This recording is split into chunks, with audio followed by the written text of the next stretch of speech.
Welcome, everyone.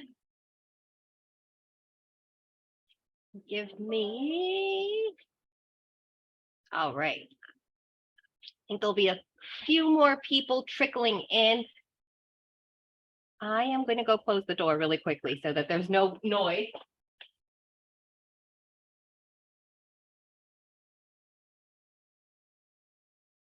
All right, let's get started. Like I said, I have a feeling people will start showing up slowly. And again, thank you for showing up on a Friday, week before the holidays. This will be recorded, and so we will share this afterwards. If you have anybody that you would like to see this after you've seen it, maybe you can share it with them. But I'd like to introduce you to Dr. Vogt, and she is a board-certified family medicine physician with more than 25 years of experience providing patient-centered care from health and wellness services to management of chronic medical conditions. She obtained her medical degree at the University of Arizona and completed a family medicine internship and residency at Long Beach Memorial. Before joining UCI Health, she served as a physician leader of the district's P3 Wellness Center at Paramount Unified School District, where she provided dedicated clinical services to school district employees and their families. She also worked in private practice, providing a full spectrum of family medicine services, including preventative wellness visits, management of chronic conditions, acute care, women's health, and minor procedures. In 2016, the Los Alamitos News Enterprise recognized her as one of the community's best doctors. She is dedicated to building a long-term relationship with patients and fostering optimum health outcomes. So let me introduce you to Dr. Vogt, and we both started here at the Susan Samueli Institute at the same time. And so we're both newbies here, and she's got a lot of great information to share with you today. And so I'll turn it over to her. Wonderful. Thank you, Chef Jess, for that wonderful introduction. And again, I want to welcome everyone here for this wonderful presentation. It's covering two topics near and dear to my heart, both exercise and food. And so as we enter into our holiday season, let's review together what the recommendations are for optimum health in the terms of exercise.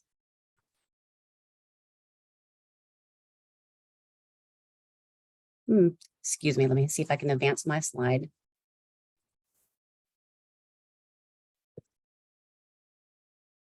A little technical difficulties here.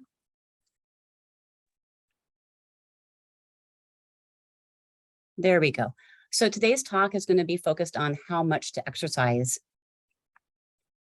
And the objectives for today's talk are to clarify the medical recommendations regarding how much should I exercise, how often should I exercise, what are the health benefits of exercise, what are the key components of a prescription for exercise, how to safely increase exercise, and what are some strategies to continue a lifetime of physical activity. And I like that term, lifetime of physical activity, because that's really what we're trying to achieve. When people hear the word exercise, it seems like a chore. And really, there's ways for us to incorporate exercise into our daily routine. So there are four key components that the American College of Sports Medicine has determined make up a complete program for exercise. And those include aerobic training, strength training, mobility, and a warm-up and cool-down portion. Today's talk is going to focus primarily on the first item, which is aerobic exercise.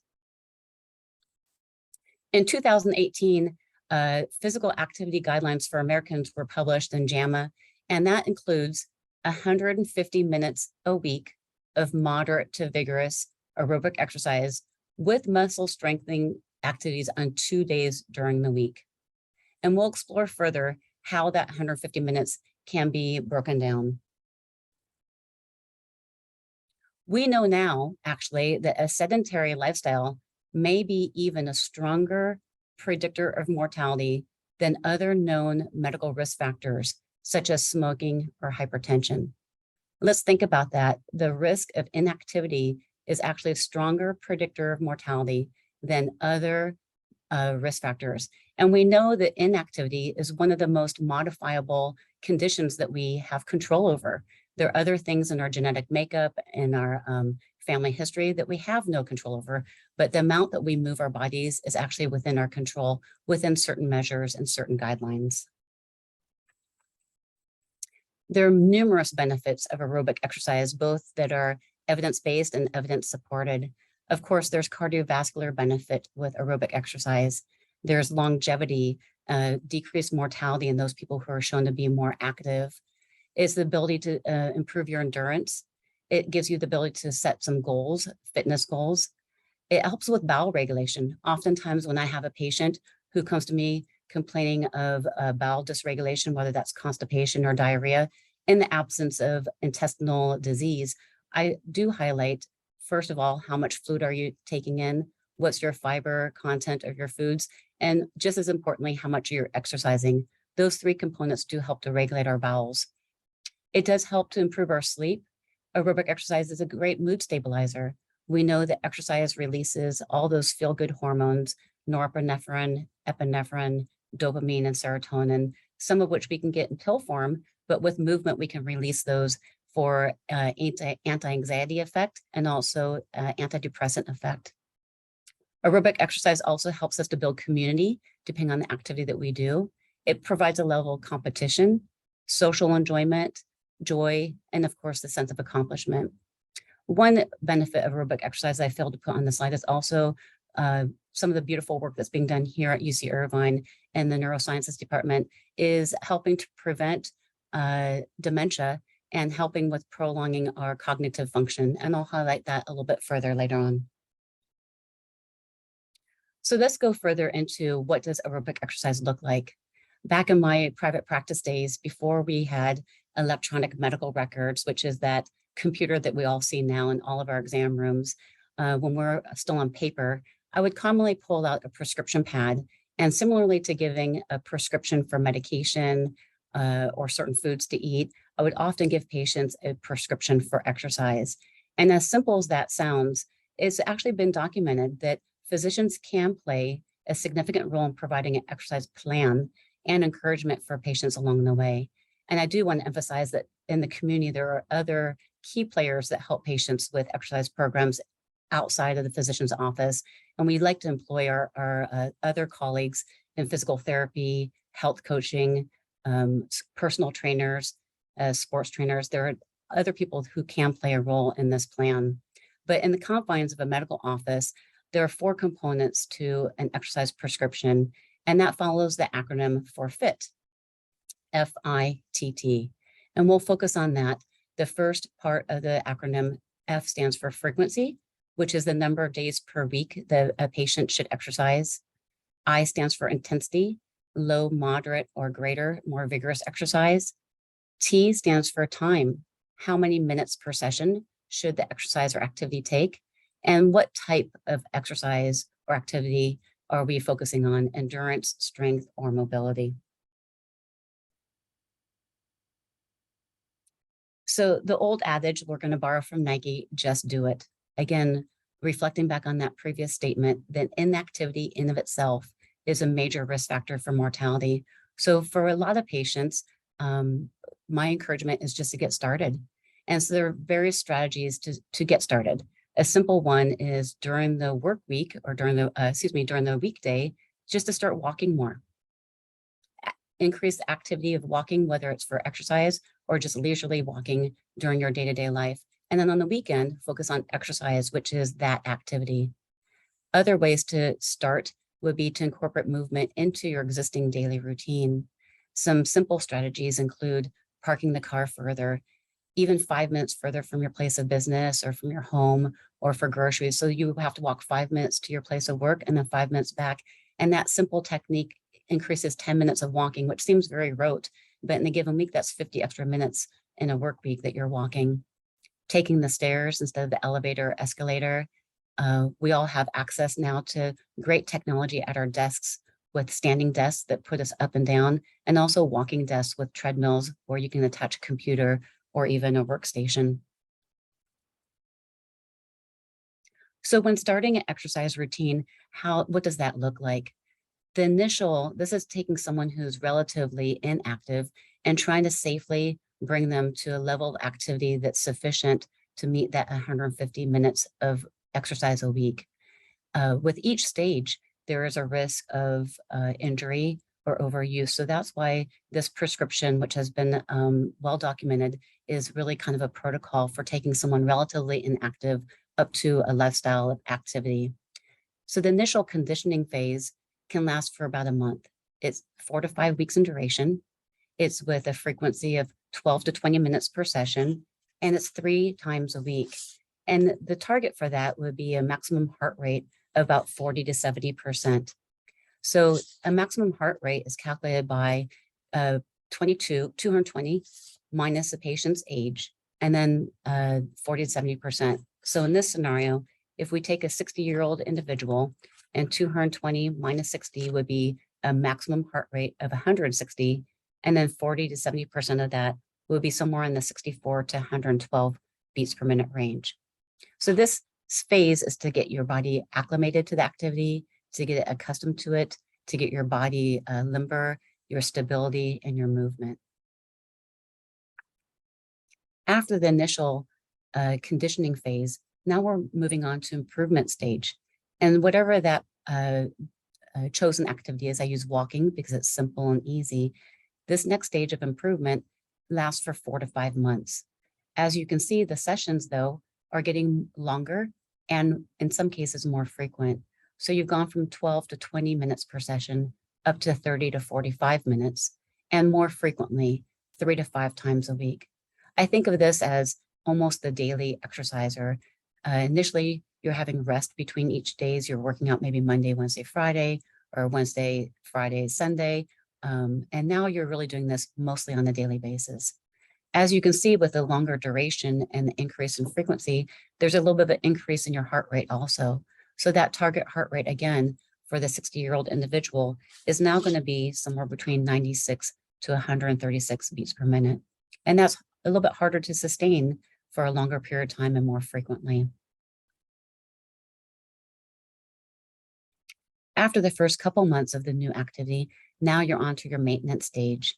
And this is where you can see that the heart rate is actually going to decline a little bit because your body's adapted to it. So the session length is still long, 30 to 45 minutes for each session. And the frequency is still upwards of 3 to 5 times a week. At this point, I usually encourage my patients to be doing this more like 5 times a week. I'm a creature of habit, and I know if I do something 3 times a week, if you miss one time, then you're down to twice, right? So now it's not really a lifestyle, it's more of an event. So I usually encourage at the maintenance stage that this is something that you're doing 5 times a week.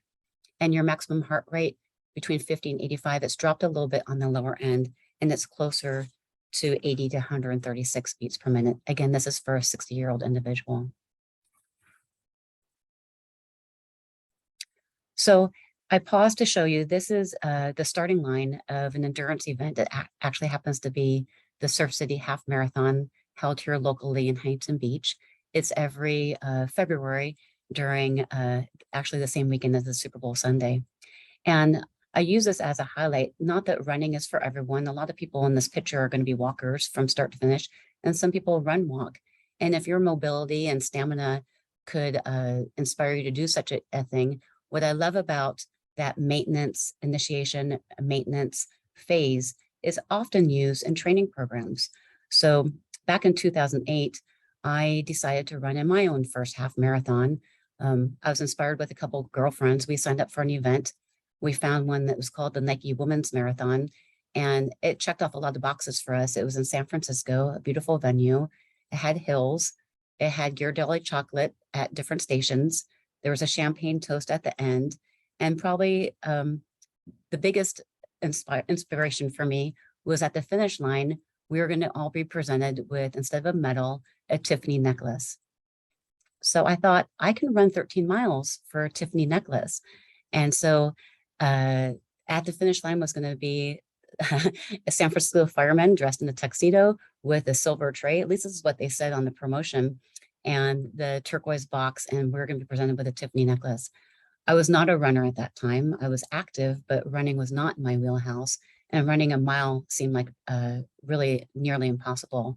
So I joined a training protocol and a training group, And it did take us close to 6 months with that similar type of program that I reflected on earlier to get us safely to that event. And I'm happy to say that my friends and I who participated, not only did we raise money for a great charity and a great cause, but we successfully started and finished that event without injury. And for me, that started off on what I hope to be a lifelong journey of continuing to do endurance events at whatever pace I'm able to at that time. Back to our prescription for exercise.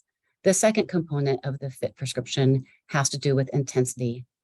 And again, there's low, moderate, and greater, and there's different ways to gauge that. For those of you who are familiar with different sporting events, collegiate rowing and rowing in general is one of the more intense and more vigorous sports. It's a full body workout from head to toe. And it's really one of the highest level of METs that you can achieve when it comes to activity. And I'll go over a table with you for that later. A MET is considered a metabolic equivalent as how much oxygen consumption that you need per kilogram of body weight per minute to sustain that event. So it's your respiratory rate, your oxygen consumption, and how much your muscles desire in order to maintain that exercise. This happens to be my daughter's collegiate rowing team at Syracuse. If she's on right now, she'll be embarrassed, but she's the last one in that photo. And you can see just with the look on their faces, the intensity of their workout and determination. They've come up with tables to grade and assess different activities. And if we can highlight a few of these just for familiarity, the table is actually alphabetical and not based on degree of intensity. So if you look to the left, that's the activity. The mean MET is in the middle, and the range, depending on individual effort, is to the right. So for example, billiards, very low MET equivalent at 2.5. For that record, a MET of 3 or higher is actually considered to be active. So billiards is relatively inactive. If we scroll down, we can see dancing, and that includes a whole range of dancing, social dancing, square dancing, tap dancing. And you can see the range, depending on the type of dancing, is 3.7 to 7.4. Golfing, a popular activity here in Southern California. If you're taking a cart, you're not really getting as much activity. The range is 2 to 3. However, if you're walking and carrying your bag or pulling a bag, a cart bag, it can be anywhere from 4 to 7, and the average being 5.1. On the second table there, let's focus on rope jumping, one of the more vigorous and efficient activities the person can do aerobically. And it does determine how fast you're going. The faster you're going, the more intense it is. Some of this might be kind of common sense, but I like the fact that there's actually these graded numbers to help guide us. Running, the fast of speed does determine how intense it is, and I can attribute to that. But even a 12-minute mile, which is a slow jog, that's kind of the category I'm in these days, I call it a slog, a slow jog, is 8.7 METs for 12-minute per mile. A faster run, 9-minute per mile is 11.2. And to me, what would be considered a sprint at 6 minutes per mile is 16.3, and so on.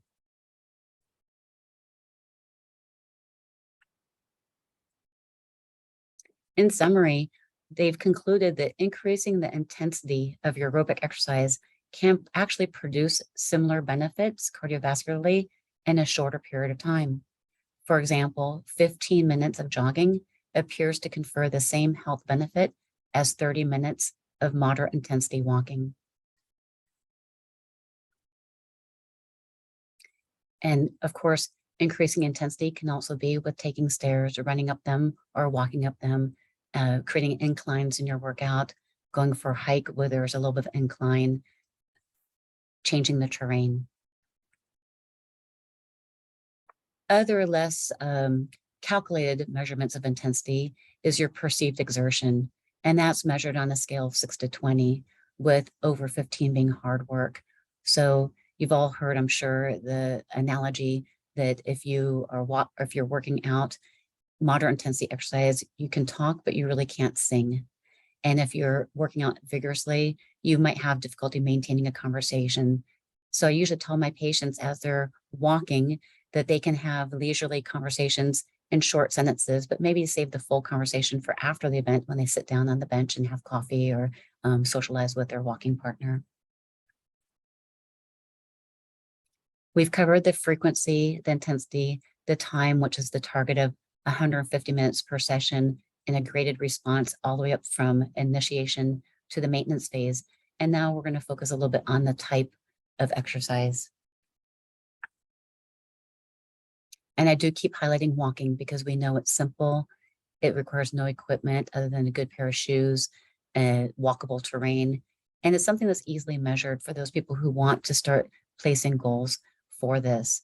A general rule of thumb is walking for 30 minutes is equivalent to about 4,000 steps, which is equivalent to about 2 miles. A reasonable daily total step count is somewhere between 7,000 to 10,000 steps per day. And there's been a lot of literature about this. Initially, it came out as 10,000 steps per day, but we did find that for otherwise healthy adults, 7,000 seems to be a good measurement too.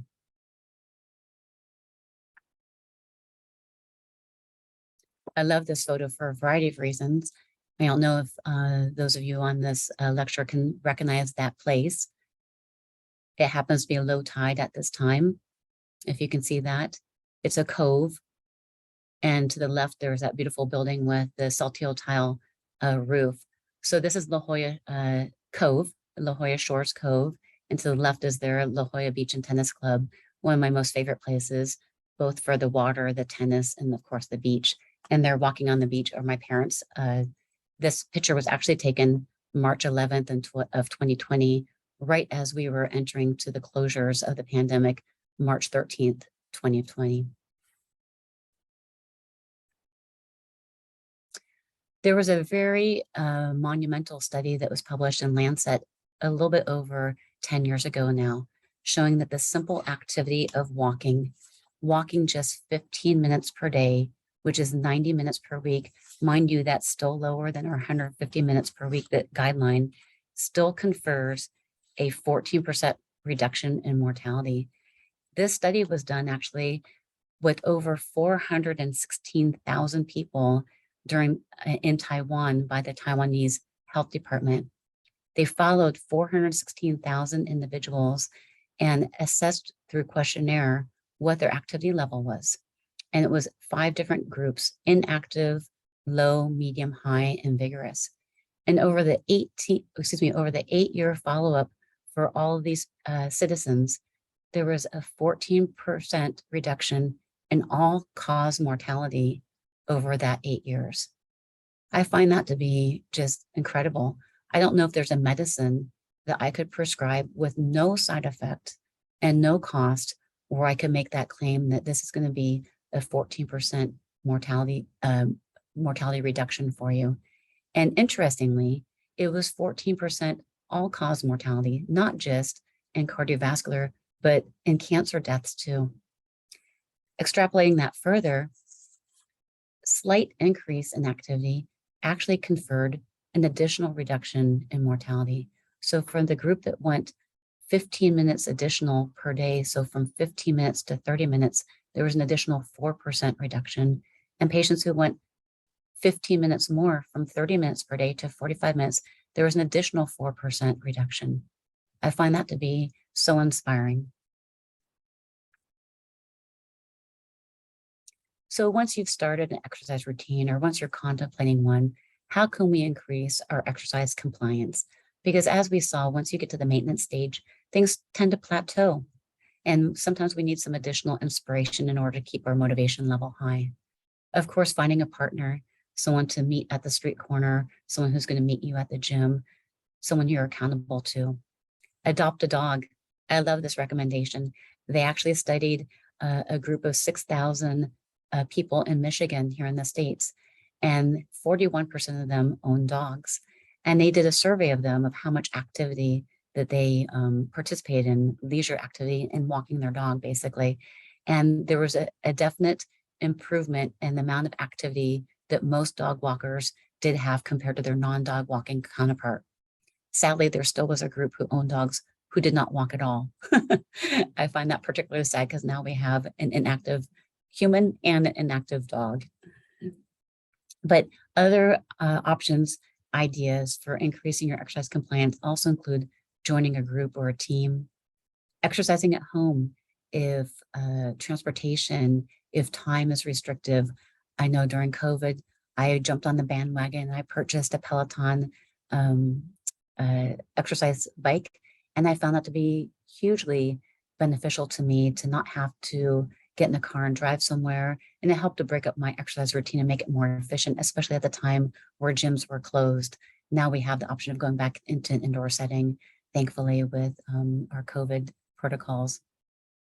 Hire a trainer, hire a professional, someone, a personal trainer who's going to motivate you, who's going to give you proper technique, who's really going to modify your exercise specifically to your needs. Here at Susan Samueli, we also have health coaches. So that could be an additional resource for each of you if you identify a known or health exercise routine that you want assistance with. That could be an additional resource. And then, of course, there's technology. There's ways for us to measure our progress and to help keep us motivated. So some samples of measurement tools and where we've come from. Back in the day, we had those pedometers that we clicked onto our belt loop to assess how many steps per day that we're taking. And then we've progressed to things with wires where we're running or walking and it has a wire attached to it. And now simple iWatch, as an example, that also has a heart rate monitor and steps per day. Most phones now also have a heart health app that keeps track of your movement and how many steps per day you're taking. There are also apps. We could talk about that in extensively in a different discussion, but there are also apps to help you with your fitness goals. And sometimes those things are helpful to setting goals and seeing if you're achieving them. Joining a group or a team. If anyone ever thought that tennis was an individual sport, they've never seen, high school students playing tennis together. This is actually my son's high school team from back in 2016. And I'd say that their vigor and interest and enthusiasm for playing was certainly heightened in what would otherwise be perceived as an individual sport as they're collectively trying to participate on a team. So in summary, what have we learned so far today?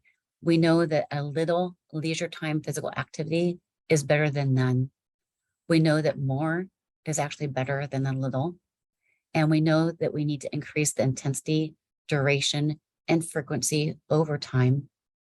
And ultimately, to build compliance, it's helpful to join a team, build a community, and perhaps get a dog. These are my running partners, my 2 dogs.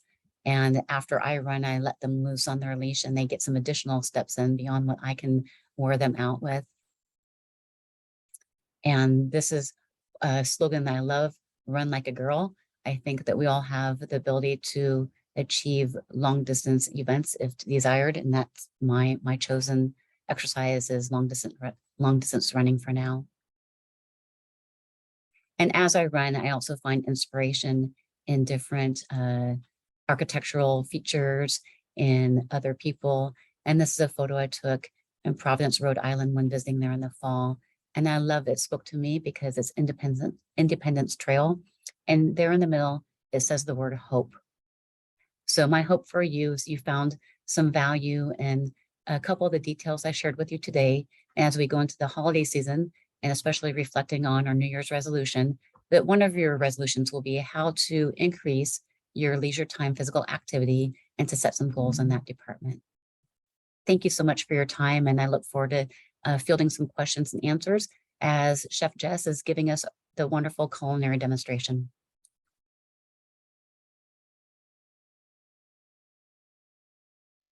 And there we go. Thank you so much for that. That was amazing. I did adopt a dog this, I think, spring, and the goal was to walk more. We haven't gotten there though. So I will practice and we will walk her more. I'm sure we will, but it definitely, I think walking is really interesting because you brought up Taiwan, and I used to go back before COVID every year, and I would eat a ridiculous amount of food. Like the food there is amazing. So I just kept eating. What I realized was, though, I never gained weight, because of all the walking that I did, getting to the food, after the food. And so it's a really interesting concept that if you just walk a little bit or walk to your food, you can maybe eat a little bit more. So thank you for that. And then I think if we get questions, we will put them in the Q&A. I'm going to be sharing 2 recipes today. The first recipe is a shrimp grain bowl with a homemade charcuterie sauce. I can never say it right. It's the spicy cilantro sauce. And so I am going to first start by showing you the farro. So the grain that I chose today was farro. There's so many great grains. Last time I think we did millet and quinoa. And so farro is another one that you can find. And farro comes in different forms. Just like barley does, there's pearled, and then there's whole, and then there's semi-pearled. It's hard to find whole grain farro in store. You might be able to find it at Mother's or Whole Foods. Trader Joe's farro that they have, that 10-minute one, has been pearled. So that outside bran has been removed so that it cooks faster. It's still really nutritious though. So I don't want you to not use it just because it doesn't have the full bran, but just realize the faster a grain cooks, the less of that exosperm or that external outside healthy part of the whole grain is there.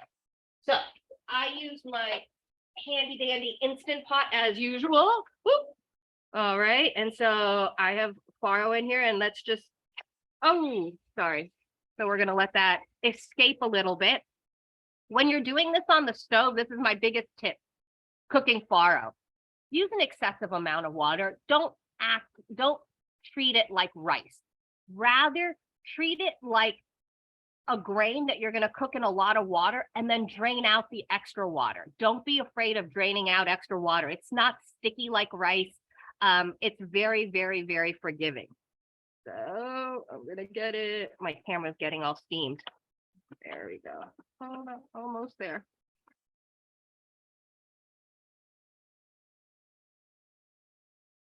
The Instant Pots have gotten a lot safer.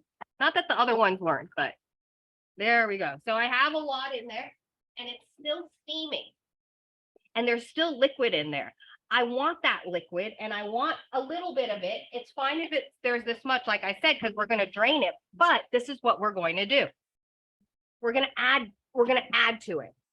So I have some kale.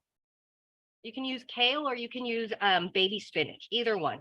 And I'm just going to tear off. I'm not going to use the coarse stems. You can if you want. If you like celery, you can keep your coarse stems and treat it like celery going forward.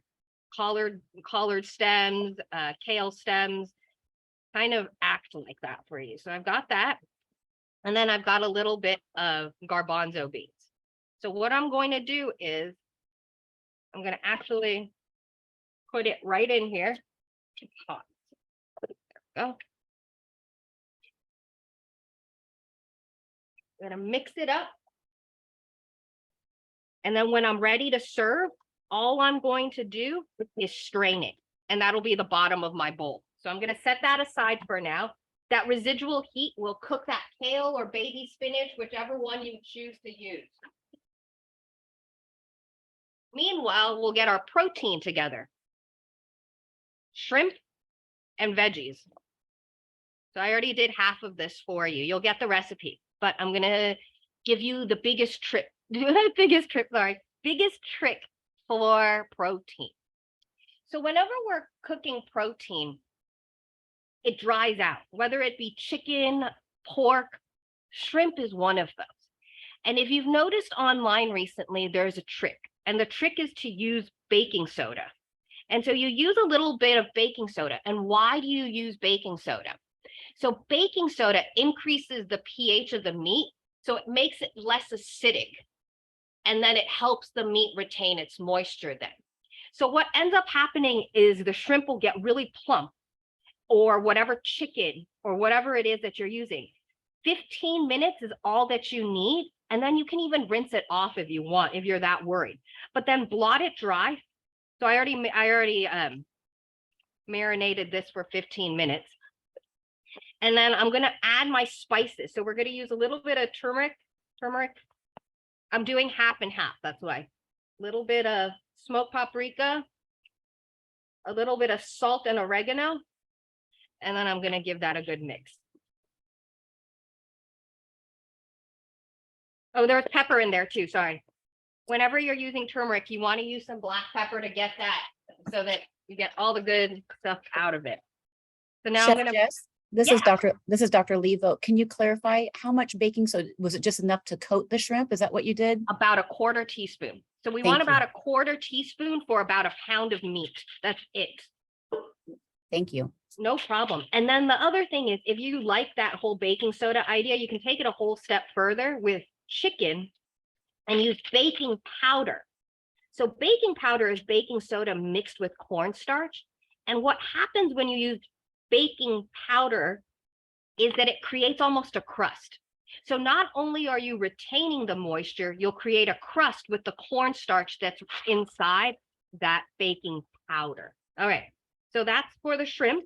And then we're going to do the exact same thing for the veggies. We're going to use a sweet bell pepper and then squash or zucchini. So I'm going to trim off the ends. You can keep them whole. I usually like cutting through the middle though, and then making half moons.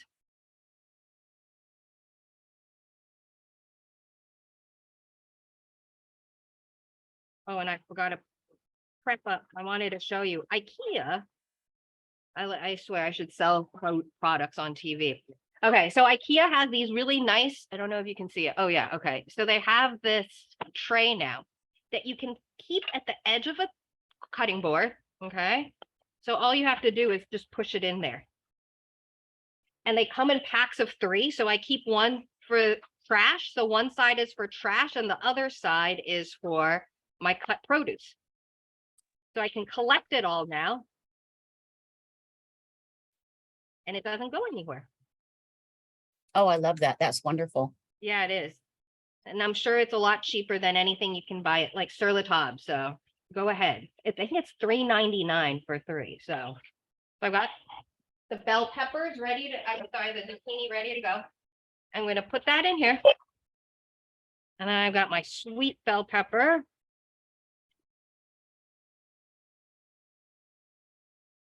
I'm going to cut through the middle, expose the seeds, and I'm going to pull out the seeds. That way I'm not wasting too much.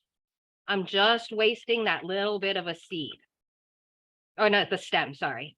And then I'm going to take out the pith. And then again, depending on how sharp your knife is, if it's not sharp, cut on the inside. If it's sharp, you can go ahead and cut on the outside. Because the outside is slippery, and if your knife isn't sharp, you'll slip and cut yourself. I got nice sharp knives right now. And I know I used to tell all of you to go buy IKEA knives, and there's nothing wrong with them. But man, these knives that I've bought for this kitchen have stayed sharp for quite a long time. And they're Japanese, but you can't put them in the dishwasher, which makes it rough for some people. So I'm going to add a tiny bit of olive oil. And then I'm going to add my smoked paprika again, a little bit of turmeric, my salt, oregano, and pepper. I'm going to give that a mix. And then that's going to go on another sheet. Now, if you want to do this on one sheet, it's completely okay. You don't have to do this on 2 sheets. I actually did it on 1 sheet. And what happens is if one side cooks faster, just take it off. It's completely okay. I'm going to check on that. So I have it done already. The power of the TV or screens. And there you are. So we've got our peppers and squash on one side, and then our shrimp on the other side. Now we got to make a sauce for this. Let's make a sauce. So the sauce we're going to make is that shashuk sauce. And the way that you make that is this is the secret ingredient. If you're interested in really making this, coriander. So yeah. Sorry, I did not say that right. It's cardamom. I was like, that smell doesn't smell like coriander. It's cardamom. So cardamom comes in like a pod, and you find it in chai. Because of where we are in Southern California, we actually have two types of cardamom that you can buy. You can buy black cardamom and green cardamom. The ground stuff is the green stuff usually. And so it's a little sweeter. It's not as strong as the black ones.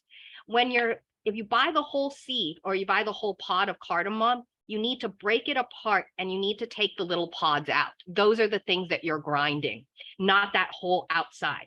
So if you can find it pre-ground, it's easier, but not, it's okay too. So we've got cardamom, cumin, cilantro, a lot of it. And I want you to keep the stems because the stems are where all that flavor is going to come in. And then we have garlic. And you're supposed to use jalapeno. For some reason, I could not find a jalapeno for the life of me. So I'm going to use a serrano. I'm going to show you though. You can take off the end and then cut through the middle. And then you're going to get exposed to all those seeds. That inside part, whatever that pith touches, is going to be the spicy part. So the seeds are just annoying. Really, they're not super spicy, but that part inside is. And that's why if you remove the pith, this white part, it's less spicy. So that does hold on to some of that spice. And then after you do this, remember to wash your hands, because the worst thing is when you touch your eyes right after cutting chili peppers. All right. So you got these guys. And you can just give it a rough chop. You can do this in your, you can even do this in a mortar and pestle if you wanted to.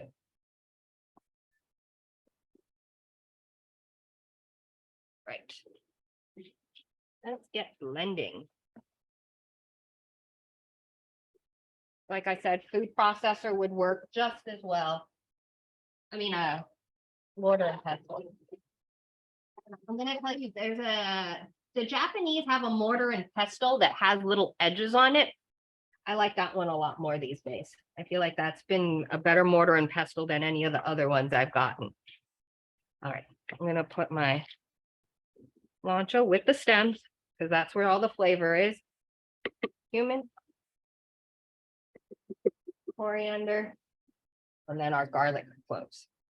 So this is heavy on the garlic. So there's a lot of things that are spicy in here if you think about it. The peppers, as well as chili flakes, if you wanted to add them, and the garlic. This is raw garlic we're adding. So it can be pretty spicy if you're not used to it. Chef Jess, this is Dr. Lee Vogt. For those of us who are new to this venue, will the exact recipe be sent out later on with the ingredients? Yes. Wonderful. There we go. And then I said a little bit of chili flakes for those that dare. It makes it look pretty too. And then we're going to add about 6 tablespoons for this much of cilantro. We're going to start drizzling in the oil. So I am going to put this on.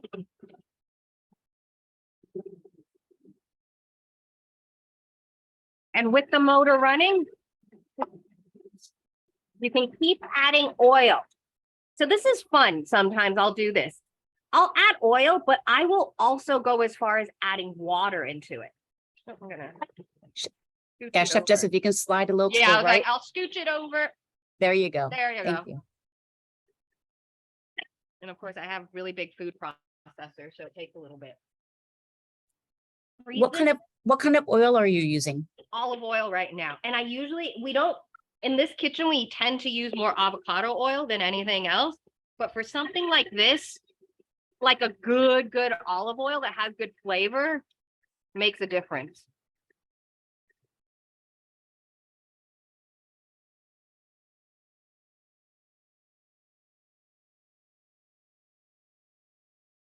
So freeze this in ice cubes if you want, and then you can serve it over the top of your veggies, grains, anything that you want. There we go.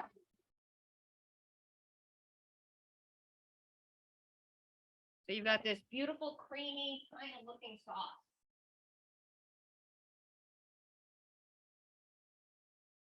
Now we can build our bowl. So I'm going to grab some of the grains.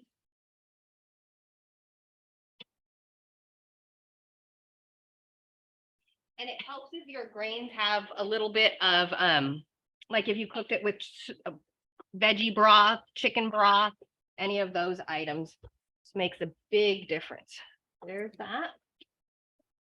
And then we'll get some of our.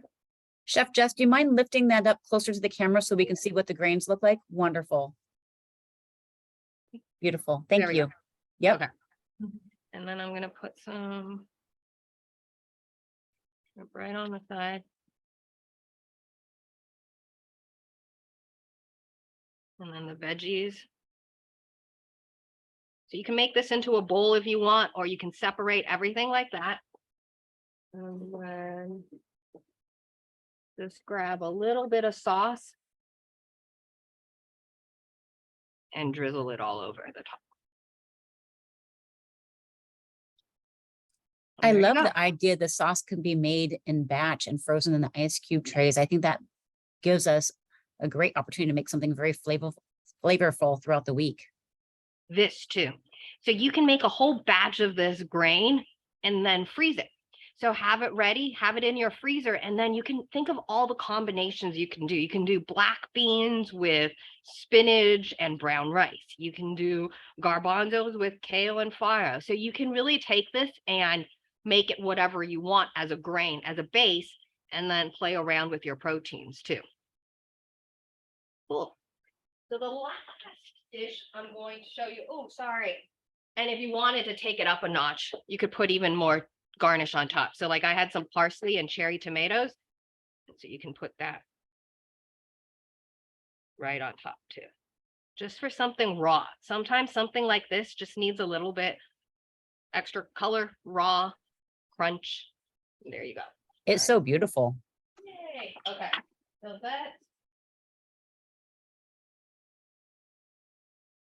We've got our next one, and this dish is just a stuffed avocado with smoked salmon. I like people to use salmon more, and so we always try to come up with cool salmon recipes. One of them is using canned salmon. Canned salmon is something that we can use more of, and you can do this recipe with canned salmon. There is absolutely nothing wrong with that. We're just using smoked salmon because sometimes it's easier to find. Actually, it's debatable. So let's get going. In here, we're going to put corn. Corn is not in season. So buy it frozen, organic, and defrosted. Okay. It is not in season right now. Black beans, capers, because I am obsessed with smoked salmon and I can't eat, I feel like I can't get away with eating smoked salmon or any salmon without a little bit of capers. And then I've got a little bit of red onion, finely diced red onion. Again, something you always find in smoked salmon. And then we're going to keep that aside. Chef Jess, could you substitute anything for the corn, like an edamame or something? Ooh, yeah, that would be good. Edamame would be a really great substitute with that. Even like red bell pepper. Or you can even do a grain, now that I think about it. You could even do quinoa, any of those fun ones. Mayo, but avocado mayo. So I've been using more mayonnaise as long as it's avocado based. And then we're going to add some cucumbers too. So I'm going to do a quarter cup, about a quarter cup. So when we dice this, we want it to be the same size as the corn and black beans. We want them small because we're going to use this to stuff. Is that a Persian cucumber? It is. They seem to go bad really fast, but I love my They're the perfect size, I find most of the time. And then we're going to add a little bit of yogurt too. So we're kind of getting away with using too much mayo by adding a little bit of yogurt. I love, I don't know about you, Dr. Levogt, but I like using Fayet.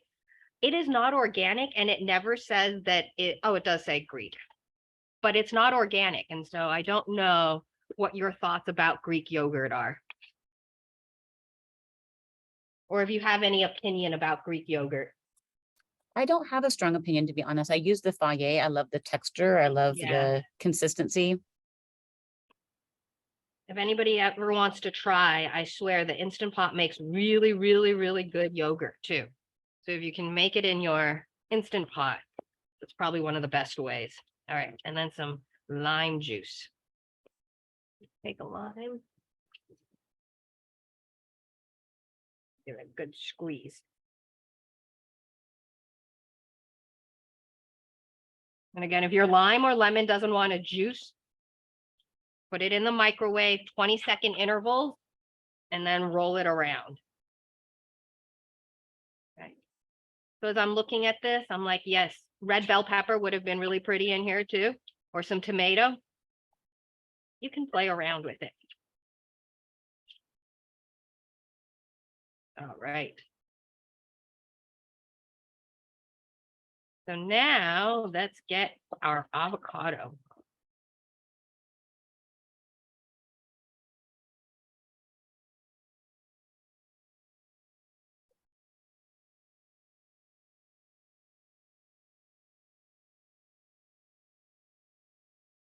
Big avocados. Try to get a larger one.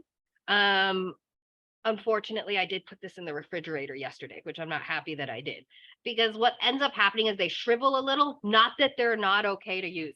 My newest frozen trick is I make guacamole and I freeze them in little pouches. And so I freeze them in the snack bags in about 2 to 3 tablespoonfuls flat. And I stick them inside a Ziploc bag. Take them out and then you put them in your microwave for about 20 to 30 seconds. So there's a little bit of ice still in there. Perfect guacamole for whatever it is that you need. I don't put the cilantro in it, but it does hold up really well in the freezer. So if you want to try doing that, you should. Because I tend to buy avocados and then I don't use them all. And then they go to waste. And so I've been on the hunt for good freezing techniques for guacamole. There we go. Oh, see, putting my hand back. There we go. And then that comes off. Now, you'll notice that this is not enough room to fill that. So what I do is I will scoop out a little bit of the avocado. And you can do whatever you want with it. You can make guacamole with it if you want, because you will have avocado in here still. Like that. And then I'll fill it.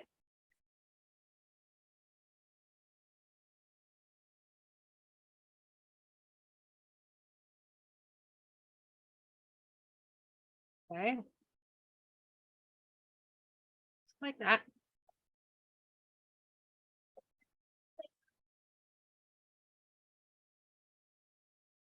I got that just like there. And then I have a little bit of my smoked salmon. So you can buy the cooked smoked salmon or you can buy the raw one, really up to you. But then you're just going to take some pieces and layer it right on top, just like that. Chef Jess, there's a question of whether or not the avocado seed is nutritious, and do you ever use it? Ooh, I don't. Do you? I haven't, but I'm curious if it's possible. I am too. That is a good question. I'm looking at the avocado seed right now and trying to figure out. That's a good question, and I don't know, but I will look into it and maybe we can figure out and let people know next time. So again, one more. And then you can serve this with whole grain tortilla chips, whole grain tortillas, really anything, or even just a salad too. And just keep it right there.